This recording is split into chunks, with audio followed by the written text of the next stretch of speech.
এবার 50,000 গাঁজা গাছ ধ্বংসের অভিযান সংঘটিত করল সিদাই থানার পুলিশ। বুধবার সিদাই থানার পুলিশ, সিআরপিএফ এবং টিএসআর জওয়ানরা মোহনপুরের কালাছড়া গ্রামের কলাগাছিয়া বাজার সংলগ্ন ও নরেন্দ্রপুর চা বাগান সংলগ্ন কিছু স্থানে এই গাঁজা গাছ ধ্বংস করে।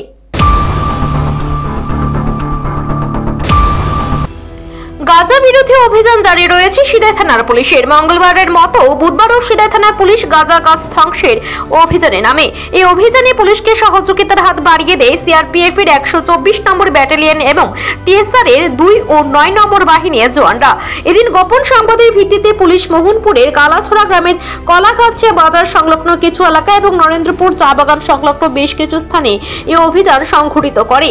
অভিযানকালে মোট 22টি প্লট মিলিয়ে 30,000 গাঁজা কাটা হয়।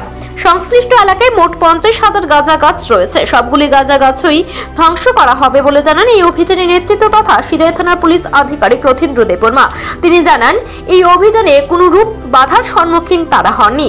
এই ধরনের গাঁজা বাগান ধ্বংসের অভিযান এখন থেকে প্রতিদিনই চলবে বলে জানান সিদাই থানার second officer SI Rathindra Debbarma. আজকে আমরা সকাল 9টা থেকে 124 battalion CRPF, second band TSR, 9 battalion TSR এবং সিদাই থানার স্টাফ এবং অফিসার মিলিয়া কালাছড়া গাঁও সভায় কলাছড়া এরিয়া এবং কালাছড়া এরিয়ার দিকে নরেন্দ্রপুর চা বাগান কাছাকাছি আমরা প্রায় এখনই 22টা প্লট অলরেডি কাটা হয়ে গেছে।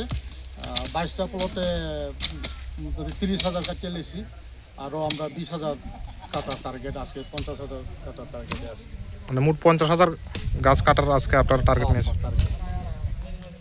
ওই অভিযানে আপনারা মানে কিরকম মানে কোনো বাধাপ্রাপ্ত হয়েছেন গাঁজা চাষে? কোনো বাধাপ্রাপ্ত হয়নি। কাউকে চিহ্নিত করতে পেরেছেন গাঁজার ক্ষেতগুলো কার জায়গার মালিক? কেউ আসে নাই এবং কেউ দাবিও করে নাই সে আমার বাগান বলে এখন। প্রসঙ্গত উল্লেখ্য যে মঙ্গলবারও রথীন্দ্র দেববর্মার নেতৃত্বে সিদাই থানার পুলিশ, সিআরপিএফ এবং টিএসআর জওয়ানদের নিয়ে মোহনপুরে জগৎপুর এলাকার তৈরাজছড়া এলাকায় ব্যাপক গাঁজা বাগান ধ্বংস করা হয়। মঙ্গলবারের অভিযানে 20,000 গাঁজা গাছ ধ্বংস করা হয়। সব মিলিয়ে মঙ্গল এবং বুধবার এই দুদিনে মোট 70,000 গাঁজা গাছ ধ্বংস করল সিদাই থানার police. Bureau report, Asian Times.